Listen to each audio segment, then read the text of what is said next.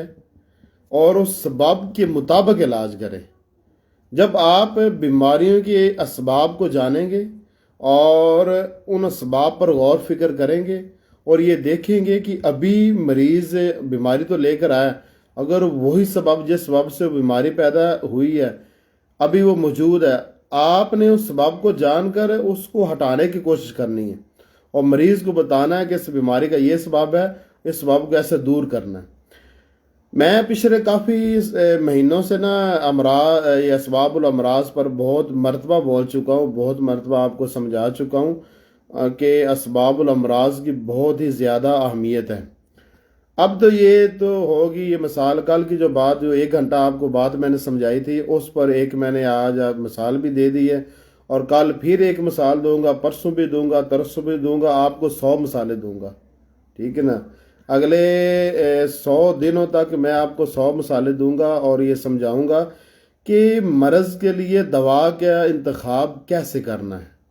اور یہ مثالیں ہوں گی حقیقت پر مبنی ہوں گی، اور اس سے آپ کو دوا کا جو انتخاب کرنا ہے نا وہ آ جائے گا کہ مریض کے لیے دوا کا انتخاب کیسے کرنا ہے۔ اب یہاں پر نا میں ایک آپ کو بتانے لگا ہوں، یہ تو بات ہوگی مکمل، ایک ضروری بات کافی عرصے سے آپ سب کو بتانا چاہتا تھا، کہ وہ میں آپ کو بتاتا ہوں۔ وہ بات یہ ہے کہ دوستو، ہمارے اس معاشرے میں جو ڈائٹ کے بارے میں بہت ساری خرابیاں ہیں، ان خرابی میں ایک خرابی یہ ہے کہ لوگوں کی جو ڈائٹ ہے، یعنی دن میں جو کچھ وہ کھاتے پیتے ہیں، اس میں وہ تقریباً، بیٹا یہ ہے، اچھا چلو آپ ادھر چلو نا، میں یہ وہ سیشن پورا کر لوں لیکچر، پھر میں ادھر آ جاتا ہوں، چلو یہ بھی ہے، ہاں بس اس کو رہنے دو۔ اچھا، جتنی بھی تقریباً ہمارے پاکستان میں جو کھانے پینے کا جو غذائی ترکیب ہے نا، یہ تقریباً سارے ہی غلط ہے۔ اب اس میں ایک بہت بڑی غلطی میں بتاتا رہتا ہوں جی، وہ ادھر ہے، ادھر اس کمرے میں ہے، ادھر ہے، ہاں ادھر اس کمرے میں میں آ کر دیتا ہوں۔ پھر وہ لائٹ آن کرو نا جو لے کر گئے ہو، جاؤ لائٹ آن کرو، وہ کیوں آف کی ہے؟ اچھا، یہ جتنی ہمارے پاکستان کے اندر جو یہ ترکیب ہے نا کھانے پینے کی، یہ دن میں جو کچھ بھی پاکستانی کھاتے ہیں، اس میں بہت زیادہ خرابیاں ہیں۔ ان خرابیوں میں کہ سب سے اور بہت بڑی خرابی یہ ہے